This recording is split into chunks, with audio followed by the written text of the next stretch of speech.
Hello, everyone. Thank you for joining us this afternoon.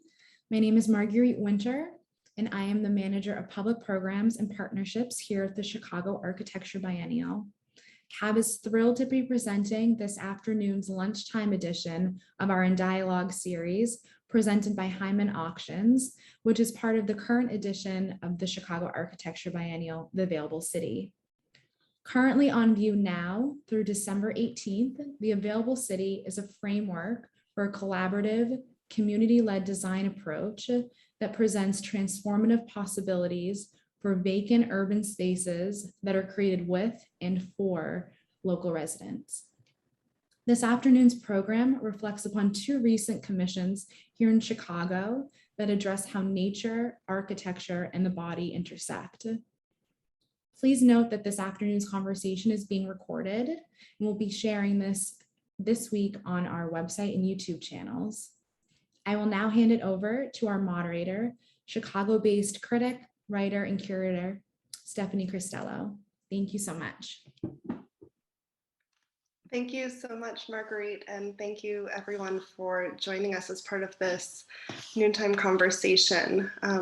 It's my great pleasure to be speaking with two groups of artists, architects, and designers that have done recent projects in Chicago, both as part of the Chicago Architecture Biennial and related to Chicago's public space. I wanted to invite all of our panelists to just come on screen while I do the introductions, and then we'll go into some short presentations before group conversation. So Anna Dorthe Vester and James Martin are both from Soil Lab, a collaborative group based both in Denmark and Ireland, and have done an amazing project as part of the Chicago Architecture Biennial in North Lawndale, which we'll be speaking about today. And Brendan Fernandes is a Canadian contemporary artist based in Chicago, born in Nairobi, Kenya. And he'll be joined by Michelle Reid, who is one of the dancers that performed in the project that I had the pleasure of co-curating with Ellen Hartwell Alderman called 72 Seasons, which is taking place in the Lurie Garden in Chicago's Millennium Park. Two of the performances have already taken place on August 21st and September 25th, and the final, which this panel is taking place in advance of, will be on October 23rd. So we're going to learn much more about each of the projects that both of these amazing groups have worked on. And we'll start first with a short presentation by Soil Lab, followed by Brendan and Michelle on 72 Seasons. And then from there, we will have a conversation about what this today's dialogue is really about, which is the ground in flux. So talking and thinking through different ways that bodies have activated public space through both community engagement and also through contemporary art. Okay, thank you so much. And Anna and James, I will pass it over to you. Stephanie, for the introduction. Thank you so much. For this conversation today. Yeah. So Soil Lab was a project that was as a response to an open call that the Danish Arts Foundation hosted. And it looks to the collaborative methodology of the biennial theme, The Available City, and builds upon kind of existing, an existing process, an ongoing process of repurposing vacant lots in Chicago's west and south side communities. So repurposing these vacant lots and making them into community assets. So our site is here in North Lawndale, on 13th and Pulaski, so that's South Pulaski Road, running north to south. And our site then is this kind of T-shaped concrete pad which was existing, and these fantastic elm trees to the east and west.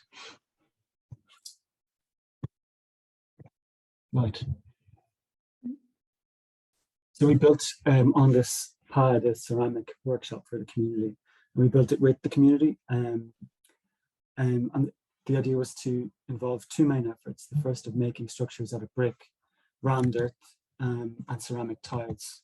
So the construction technique that you see here is kind of traditional, but it's also kind of becoming now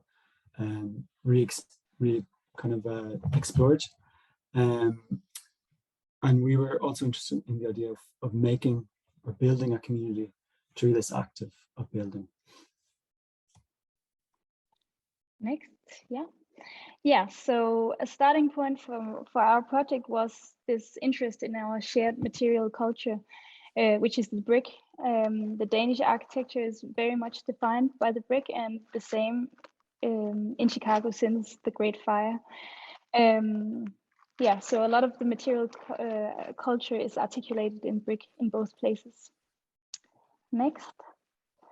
And also in North Lawndale, it forms a lot of the built material, housing, homes, hair salons, churches, car washes.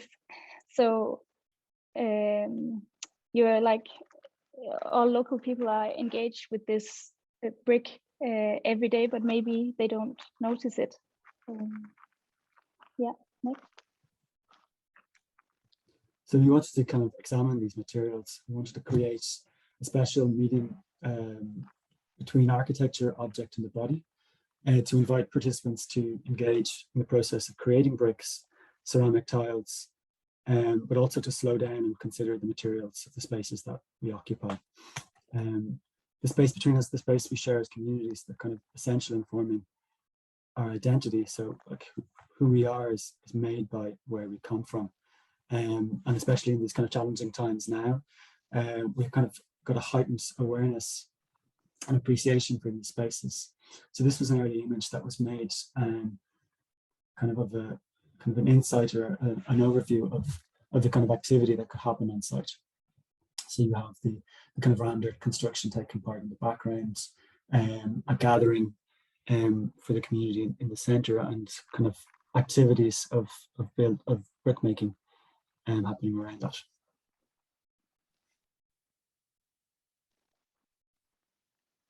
Throughout the biennial, then a set of skills will and have been taught, and the craft of making and designing are kind of explored through a series of workshops that will continue. So to kick it off, we took part in the Arts Festival in Douglas Park at the beginning of August, and then our kind of workshops then began on site with Nancy Clem, who's a radical ecologist who made a workshop kind of investigating the soil that's beneath our feet, and the different components that soil is made of.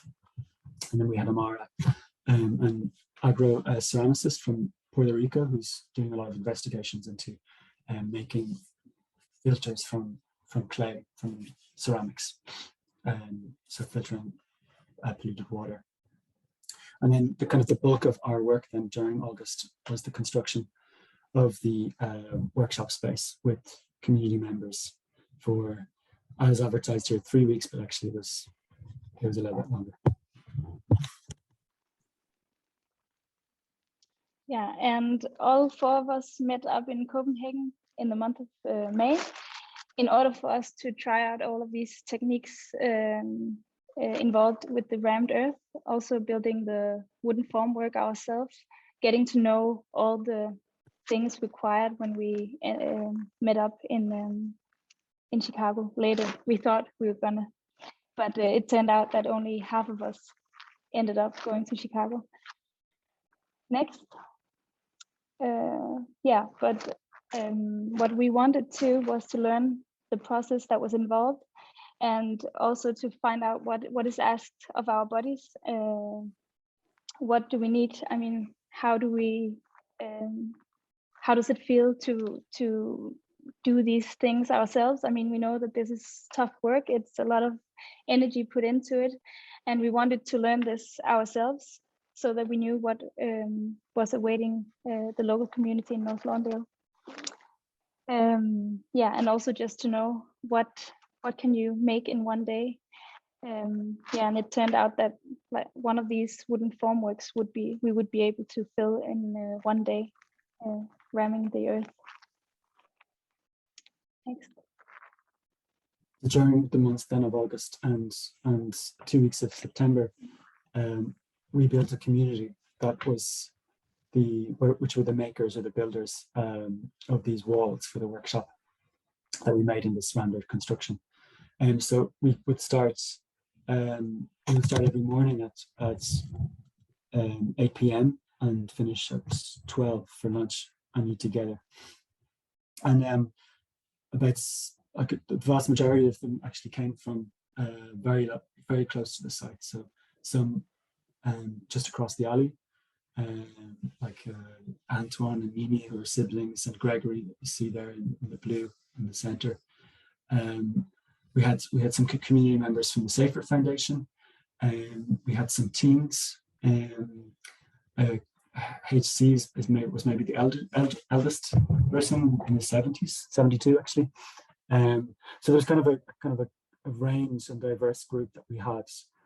Some very local, some within Chicago, some from Puerto Rico, from Argentina, and there was kind of a mix, and that kind of made for very interesting conversation and kind of a rich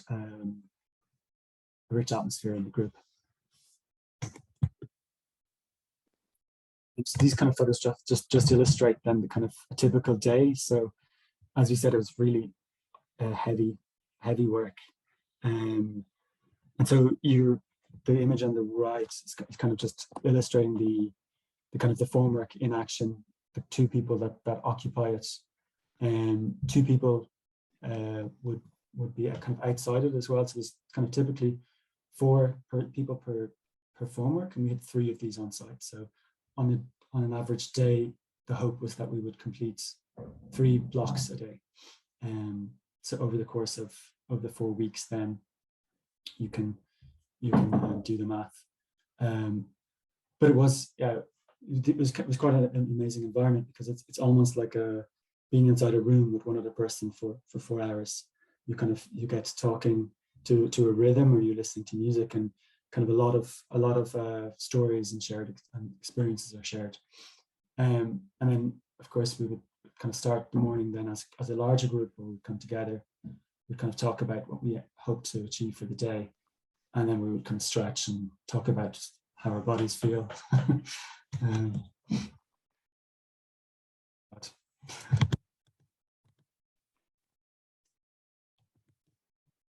so you can kind of see here then as well, the image in the middle is like the first, after the morning of the second day, when we've revealed the day's work. And there was such a great spirit of elation. Everyone was very happy, and yeah, it was a lovely atmosphere that happened. And then the photograph to the right then is on the second week, where we start to go up onto the top, the third tier, and that was kind of the height that the walls went to. There's 3 kind of layers. So you can see how this structure, this timber structure, actually interlocks into the brick wall beneath it and moves across the wall like a train. And that timber structure, the horizontal beams, then are used inside on the next level. So it moves across and staggers like that, much like the brick wall beneath it, it's kind of interlocking.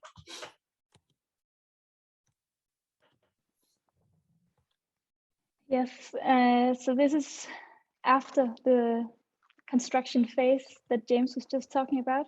And once the construction was built, it was the space was like ready to hold a new type of activity. It was ready to be this ceramic workshop space instead, and pointing to the next phase of the project. So this is from the opening. Next.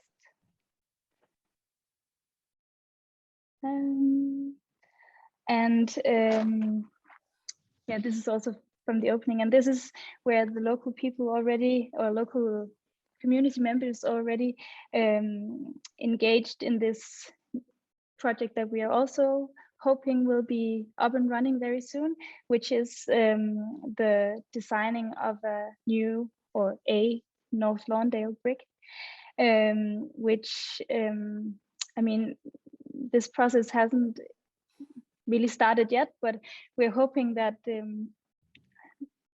this will be informed by all of the people involved in this, in all of these workshops.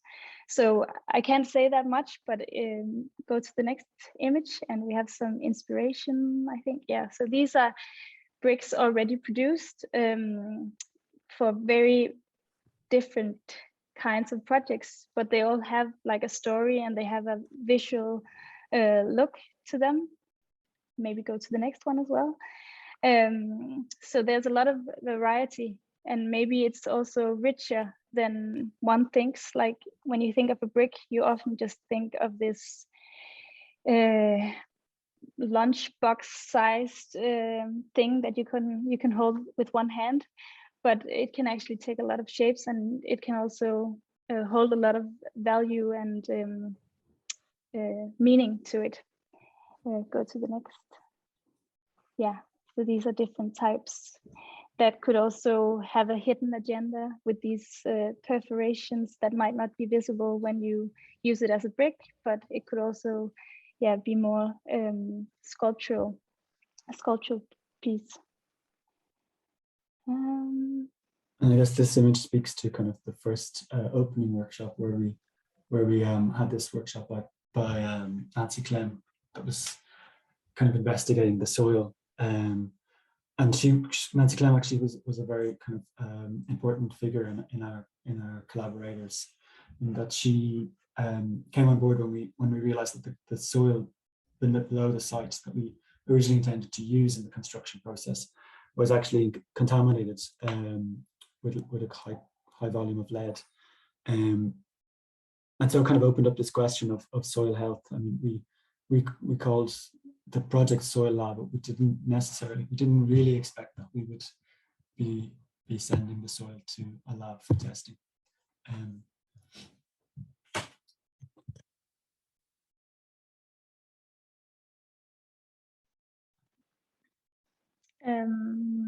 So this is also from the opening. I don't know.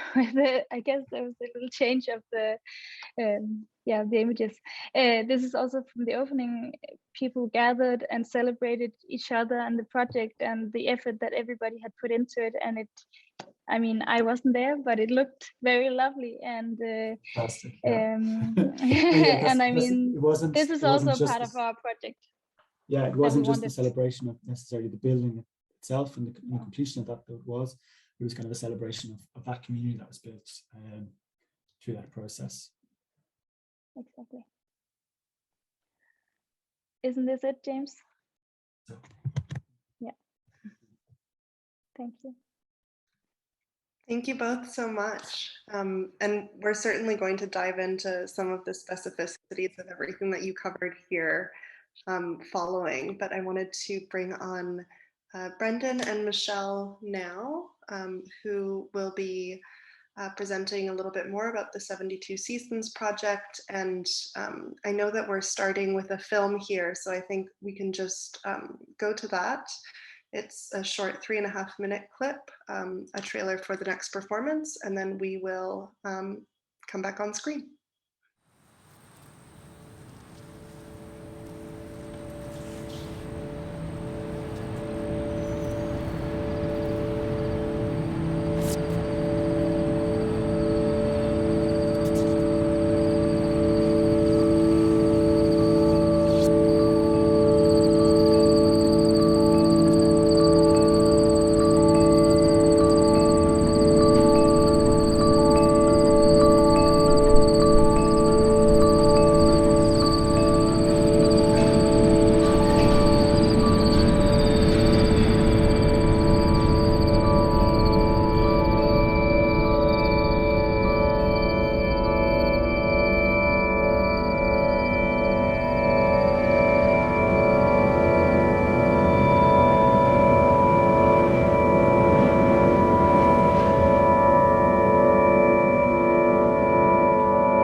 Hi, everyone. Thank you so much for participating and collaborating. Thanks, Michelle, for being here.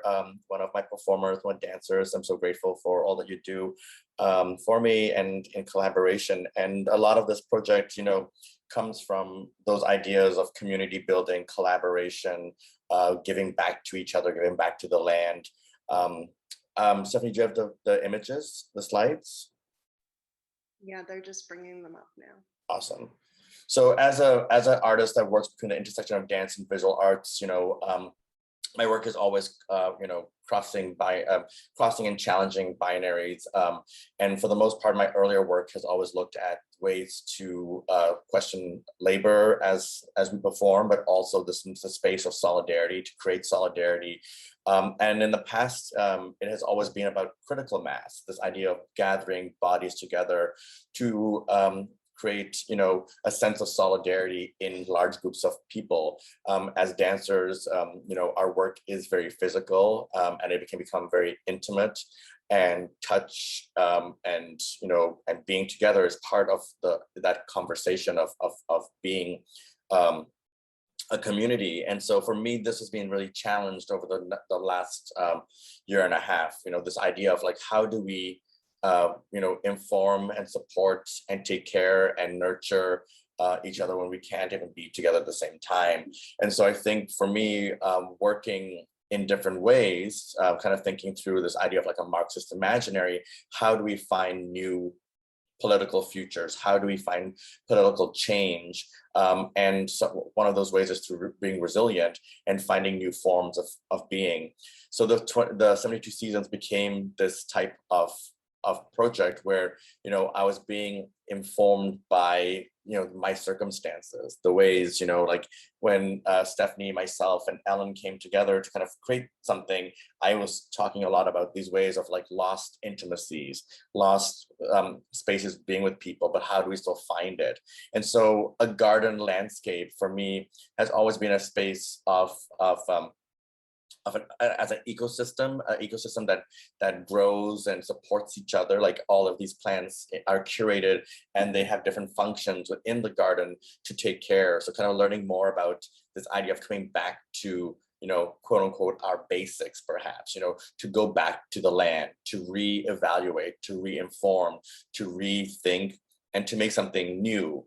And so the 72 seasons was that, but also partially because it's outdoors and it takes place in this ecosystem, which is like, housed under, the canopy of our city, a city landscape. So the kind of contrast between city landscape and then natural landscape, and what do those two things mean?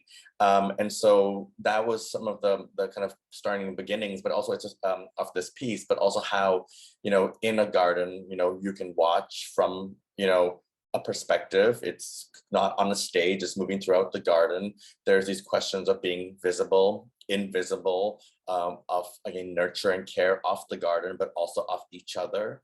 And those became the thematics and supports that I was working through. And in my work, I do work with architecture, like physical walls that support and burden the bodies. But here we're working within a landscape design, a garden that's designed as an ecosystem to support. And so, the 72 seasons became this project that, posits the 72 seasons from the Japanese calendar. In the Japanese calendar, every 5 days, a new season rolls out. And so we did 3 performances that posited, and responded to the season that the day happens to be on. And the seasons are very much here. For example, Thunder Lowers Its Voice is part of, one of the seasons. And so we also have these placards kind of like intervening or, being a little bit of a surprise in the garden, where you read and you get these poetics that kind of speak to this idea of solidarity, this idea of community, this idea of generating change, and also using the language of dance, how to move forward.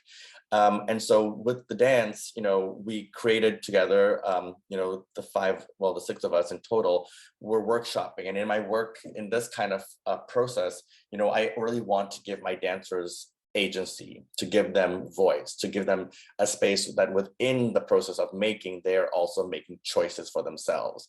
And I come from a ballet background, and ballet in its traditional and classical form, there is not a lot of choice or space for you as a dancer to inform how your body is being asked to labor. And so in this, there is choice, there are questions, there's tasks, and we work together. So maybe when Michelle comes on, we can talk to Michelle more about that process. But we worked in a studio at the Harris Theater under the guise of like, we're gonna make something based on the gardens. And then for me, myself, I watched how the garden changes. And you can really see in, even in the footage, the little film we just showed, and the sound was not working, but it has this really beautiful, rich sound. How the colors of the garden, there's this idea of something being in flux, and in flux for me is a space of being, a space of constant change, a constant evaluation, a constant space that we should never just be satisfied. We should kind of be moving forward. And so in the studio, I would ask the dancers to think about questions or tasks around labor, questions on support. I remember talking to one of the gardeners and thinking, the gardener said to me, this plant grows at a certain height, but at the bottom of its foliage, there are no leaves. It's just more, thicker kind of woody plant matter, but other smaller plants that don't have structure grow in it, so that those plants carry the other plants so that they can get sunlight to survive. And so those kinds of motifs of like carrying each other, touching each other. And then also just basic things like acknowledging the garden, mimicking the gestures of labor within the garden that the tenders take care of. And so there's a sense that in this piece, there's my 5 dancers like enter the space, and when they enter the space, they are kind of like the caregivers. And the costumes change from each season. So with 3 performances, you can see in the video, there was the yellow, which was in August, and then the blue sequins, which were in September. And on Saturday, there'll be a whole new costume selection for the dancers to wear. And it really does inform the way they change their posture or positions, or how it actually articulates the body. So like soft sculpture, soft architecture also affects the body through these costumes. And so I'm really thinking about that as well. Rad Harouni, who is a fashion designer based between Paris and Montreal, we collaborated on this. And initially, the question was like, I wanted things to be very like organic, natural, because I was thinking about this idea of visibility, invisibility. And we came up, or he convinced me about these costumes. And then I was like, it is kind of interesting to have these really intense, hyper visible, costumes be part of this piece. But then at the same time, when the dancers are moving through the space, they disappear. And for me, that's a political space within my own practice, where I'm kind of questioning, like, who is hearing me? Who is seeing me? Who's not seeing me? Sometimes I want to be invisible. So that space of, again, in flux, being heard, being seen, but also during as a political space, how does that affect our sense of civil rights, our sense of agency, our sense of being valued?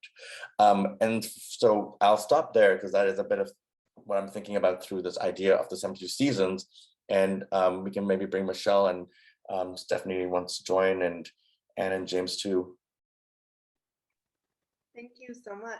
And no, it's a perfect segue, I think, to, my primary observation and interest in collecting this group of panelists together is really the stark differences, but also similarities conceptually with how you've both worked with natural versus built environments. And I think, Brendan, you touched upon this, that we have this idea of a native landscape, but what does native quite mean? It's still something that needs to be tended. Sometimes nature does it for us ourselves, but like bricks, somebody makes them. And so there is, I think, this really interesting relationship to labor and the built environment that you both have in these projects in particular. And I wanted to start first with Brendan and Michelle, to give Michelle some time to speak about, we've had this idea of labor from the perspective of the artist and from architects, but I'm curious if you can speak a little bit about your labor also of your body and moving through this space and some of the ways that your thinking changed in your work using yourself as the primary mode of labor. Yeah, so it was really interesting because how we started our rehearsal process in the studio. We had 4 rehearsals, so it was a quick kind of like turnaround to then having our performance. And like how Brendan said, we started with like these motifs of like tending to one each other, like creating tableaus. And also this like the sense of care for one another. And you think of care, and also just like how a garden is a beautiful collective, and us like as dancers, we're coming together, creating this collective. And so we're rehearsing without costumes, and it was interesting to see how once everything we did in the studio, how it transformed once we had these very heavy costumes that covered us from head to toe. And I think that's where the labor started to come in, because we have now this other added element to our movement, and it really changed and enhanced and transformed the way we moved our bodies through the space, and also taking moments to really care for ourselves too. So because we're outside, it's also hot. So like taking moments to really just like breathe and just feel one another, feel the space. I think that was like the most thing I noticed for myself as a dancer in the piece is it just becomes like this, like some sort of like meditative practice as well. When you're in this beautiful garden, you're with people, your community, and visitors coming in and out. It just becomes like this beautiful, like meditative state. And it's also just so happy that we're able to come together and perform, because obviously we weren't able to do that. And all the dancers, this is our first time ever dancing with each other. So it was also nice to like create this new community and share our love and passion for dance. And you touch upon another aspect, which I think is so important in both of your projects, which is durational labor.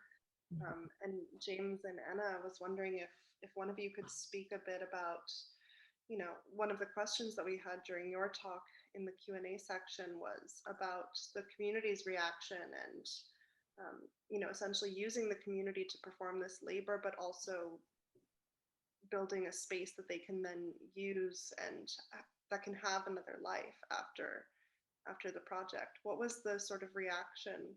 Was it curiosity, confusion? What was the sort of process of all of that?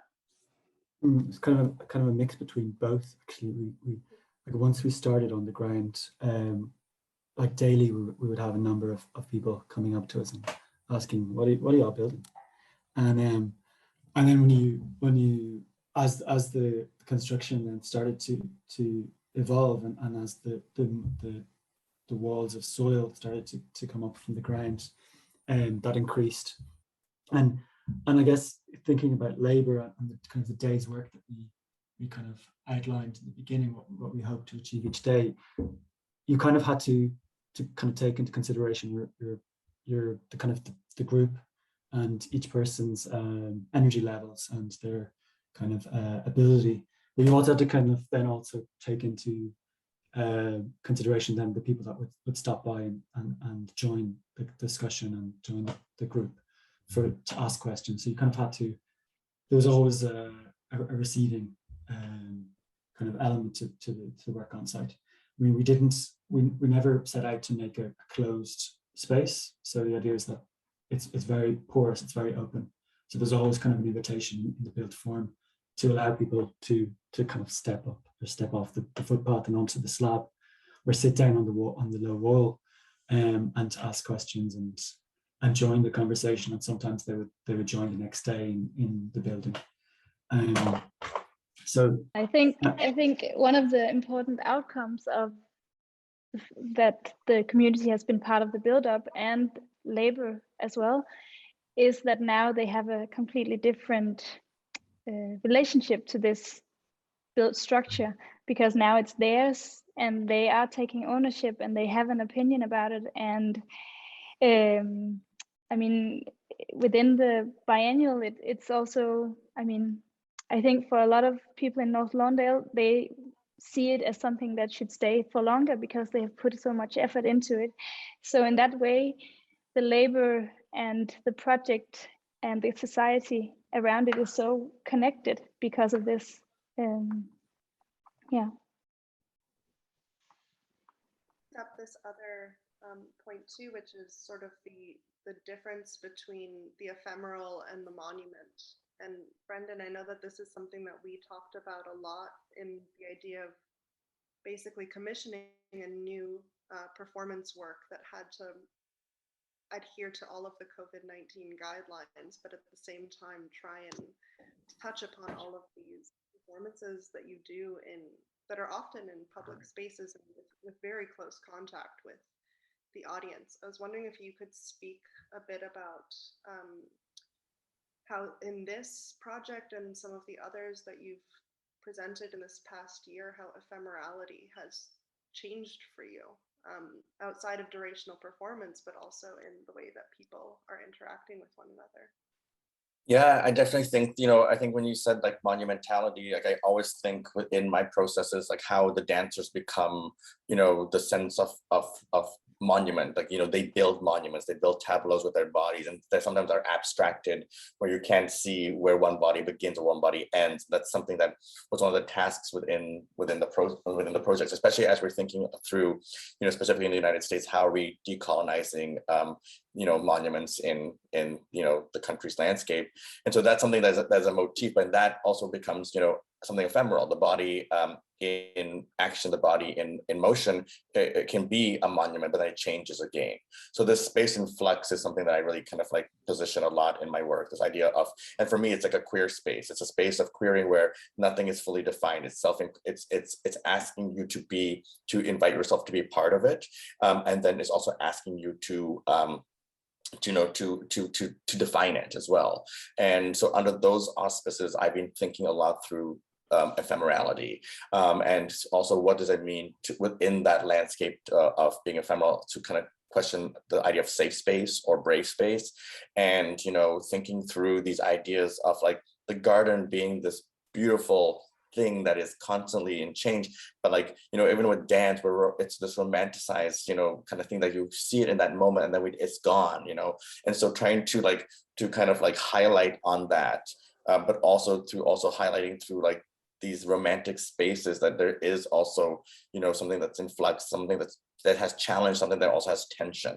So that's something that I've been thinking a lot about, because over the last number of months, especially in the beginning of the pandemic, I didn't know how to actually fully understand what my practice would be or become, because it was such a specific kind of way of making. And so even when given this opportunity, to work, it was so exciting to bring Michelle and the other dancers in, because we just wanted to work with each other. We were missing these ways. But in terms of ephemerality, I think resistance and being resilient, or kind of like thinking through, like I started choreographing through Zoom, thinking Zoom as the space that is safe space. Screens became a safe space. Like I'm in a space right now, we're all in different spaces, but how do we then find the space to be the same space? I started working with graphics to kind of create filters, like filter backgrounds. So I can put one on if you want to see. So all my dancers would dance behind these filters, and then we would use the cameras to kind of create this kind of like flicker, so that we're coming in and out of the space, again questioning this notion of being visible, invisible. And so but I never assumed that I would make a dance piece with 8 dancers in different cities on Zoom, and we had to learn something new. Like with the dancers, like like Michelle mentioned, our process was for rehearsals, but my dancers know how to do that. Working with Zoom, we were like, okay, so how do we change the filter? We had to like learn another process, but we still figured it out. And we were only dancing from here because we were like, we're not, this is the Zoom's field, but then we were like using our and we were on like rolling chairs, and like I never thought I would make a piece like that, but it became successful. But it put us all in that same filtered space that made us all feel like we were in the same space together. So and it was ephemeral, and it was and if I did that piece, it was called The Left Space, and it was for the Art Gallery of Ontario in Toronto. If I had done it live, because it was meant to be a live piece, again, an ephemeral live performance, liveliness, but it was liveliness on Zoom, and we had like 1,000 people come and join that Zoom call. So it actually then created that critical mass that I'm asked for in my work, but in a different way. And it then made me rethink, like, maybe I should be using this as a tool to choreograph. Maybe it's another way to inform and get my message out there as an artist. And so I think that's where I think, I mean, you know, this idea of monumentality, this idea of how the ephemeral can affect and make change, but it's also under circumstances. Right. And, you know, I noticed James and Anna, you were both sort of nodding when the element of this idea of queering space sort of comes up, because I think also just by nature, a collaborative practice such as yours, where you're split between different countries, but all sort of met in one space, does, you know, by its very nature, you kind of have to learn new ways of working with one another from a distance. And correct me if I'm wrong, but James, you were in Chicago, and Anna, you were not. And I'm wondering how you worked through that. Well, right now I'm in Copenhagen and James is back in Dublin, but he was in Chicago not long ago, just a small week ago. Well, I mean, we actually did a lot to be together and be in the same space, because this was a huge project. And because of the pandemic, we only had limited time, because, I mean, we couldn't meet up earlier because of the pandemic, but in May we were together and we were like in the same space and in the workshops and producing physical things, but also drawings and stuff like that. So when it was possible, we did, because it's, I mean, for us the efficiency was just so different. I mean, when you're apart, and especially when you're then in Chicago and in Copenhagen, the time difference, it's like there's so little hours where you're actually awake, all of us. So I think for us, we didn't have the same success as Brendan, I have to say. I mean, we needed to be in the same space to create, but of course we also did a lot of Zooms, and we have done that a lot. And we keep on doing it, because we now have 2 new members in Chicago who are like the boots on ground while we are away. So yeah, we are still doing it. Will they be an official part of Soil Lab? I mean, do you ever see the collaborative growing beyond 4 people with this project? We see that Soil Lab is like everybody who participated in the project is like part of Soil Lab. It's not just the 4 of us. I mean, we initiated it, but it's a project with a lot of people who's involved and who is part of it as well. It's so interesting too, because Brendan, I think you have very much the same attitude when it comes to dancers, and I'm sure that Michelle, you can, you know, speak to this, that there is the choreographer / artist, but you also give so much agency to the performers and to all those that are involved within the project to feel like they were. Yeah, it's very nice. It's very nice to be in a process where you feel like you have more of a voice, and there's like this more space and freedom to move the way I want to move as a dancer, versus being told like your arm must do this at this count. It's definitely much more, it's just really nice to have that freedom. And then we're all like used to doing like more improv, so we're able to connect on the spot with each other and just create something new every single time. And I think also as you do it, you know, one time to the second time to the third time, it builds this kind of like crescendo, and then you get used to the environment, you get used to the space. And so that's idea of also like reperformance or also like further understanding allows the process to kind of grow and challenge. And I love that.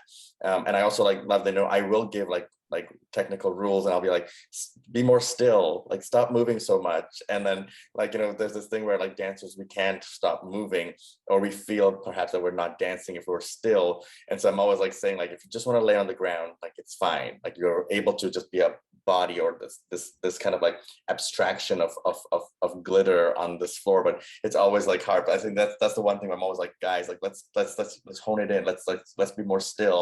Let's be more monumental, or let's camouflage in the space. And so I love those sort of challenges that we kind of create within the kind of like the movement process, or there are things, but also that I do love when you guys take it. And once it starts, I just let it go. I can't be, it's you guys do it and you do it amazingly and beautifully, and I'm grateful. But it's also sometimes interesting to watch and see what you guys choose to do, because I know the parameters, but then I'm like, oh, well, that was interesting. Like, there's certain things, or I'm like, I'll ask after, like, what was that choice for that? So I love that it's a continuous conversation. It is a dialogue. And, you said, Michelle, dancers are collective, and, as I said, I came from ballet. And when I dance in the corps de ballet, the body of the ballet, this is a group of dancers that all have to move and even breathe at the same time, but in collaboration. Like, you have to, if someone steps out, it breaks that collaboration. And so there's that kind of aspect of dance, but also within our group, it is very open, but you're feeling each other. We've gone back to that, really, those moments of intimacy, of touch, but also then using the garden to also like support us, and the costumes. So all these different ways of like finding challenge, but also finding ways to resolve that challenge and kind of then continue to move is kind of like the thesis of the performance. To add to that idea of collaboration, we're quite upfront with our group of collaborators as we grew. We don't have a lot of experience in rendered construction or building ourselves, and so we were learning as we were going. Also, I mean, we did this kind of crash course, but it was kind of an upfront thing that we're learning with you, so we're all learning together. So at the end of the week, we were all experts in doing this trade, and our energy in our body, you could read that in the day's work. You could read that in the walls. So everyone's kind of efforts are there, and so there's kind of an awareness of everyone's energy levels and kind of helping someone out if they seem tired, or if they need hand with a bucket, or so there's kind of I guess in a similar sense of kind of being aware of each other's bodies. And I think for us in this piece, and I say us, and I was not performing, so I will say that, again, I'm super grateful. We had to then be challenged by so many things in that environment, like the weather.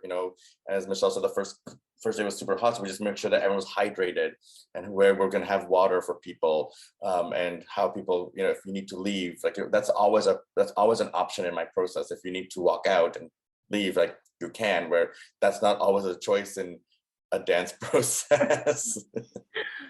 Or and the moments of stillness is when we realize, oh yes, we can just take a moment, because it is so hot.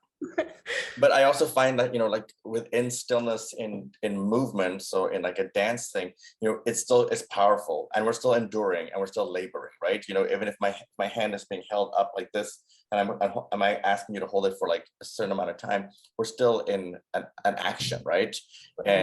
And for me, I'll talk a lot about like, in action, moving forward, like ways of like dance language, but for me, that's also political language.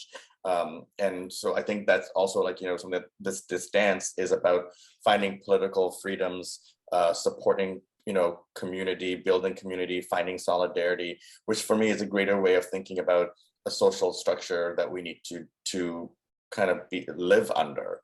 We're not in those spaces. We don't live in those ways, and we need to start thinking, because like right now in the space that I'm living in, I'm not happy. I want change. And so there's this aspect of this in the dance that shows that idea of nurture and care, which I think in like Soil Lab, that's what you're doing. You're creating this collaboration to support and actually physically build, and I think that's also about a beautiful space of exchange, giving, that speaks to, a future possibility of how we should, further examine ourselves to be under. And we have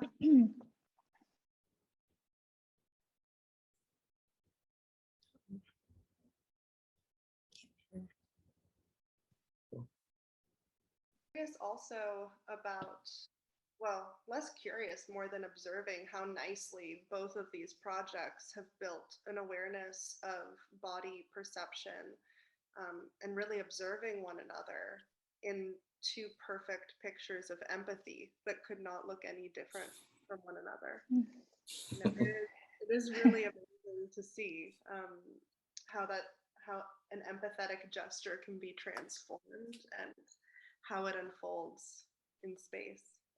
And I think we had one question here, which I'm assuming is for James. Were you familiar with the Irish practice of building with peat? And did that inspire how to make the rammed earth? It's definitely not. It's probably for me, yeah. I don't think I'm gonna do it. I was familiar. Didn't necessarily inspire. We were actually inspired by a kind of a DIY manual that was made in the 18th century by a French architect, who at the time was rediscovering this process. But interestingly, the soil in Chicago is so different to the soil that we, as you saw in the photographs that we built with in Copenhagen. Like this kind of amazement every time when you have this delivery of soil. It happened only twice, but we were both amazed when it happened. Like that the first load from Copenhagen, we were convinced, or I was convinced, it was sand and that we made a mistake. But and then in Chicago, it's like this dark, rich chocolatey soil. It's really heavy in clay. But this kind of amazement of the thing that comes out of the ground and just an understanding of what that's made of. So yeah, I guess the inspiration for us was firstly this DIY manual and the making of being able to make, or as this French architect from the 18th century, Francis Costello, as he suggested, that you could build with the soil from below your feet and build with your own community, your own family. So it was that document that kind of encouraged us to start this project. Beautiful. Well, I think, building with what's below our own feet and building with whatever we can of our own bodies is essentially where we can leave this tonight. Thank you so much to all of you for your contributions. I know that the panel will be recorded and available on the Chicago Architecture Biennial site. I'm not sure, Marguerite, if you had any closing remarks, but I just wanted to say thank you so much to everybody who attended. I come see the 72 season Saturday, 1 to 3 in the Lurie Garden. Yes, I put that in the chat as well. Be well, everyone. Thanks so much. Thank you. Thank you. Yeah.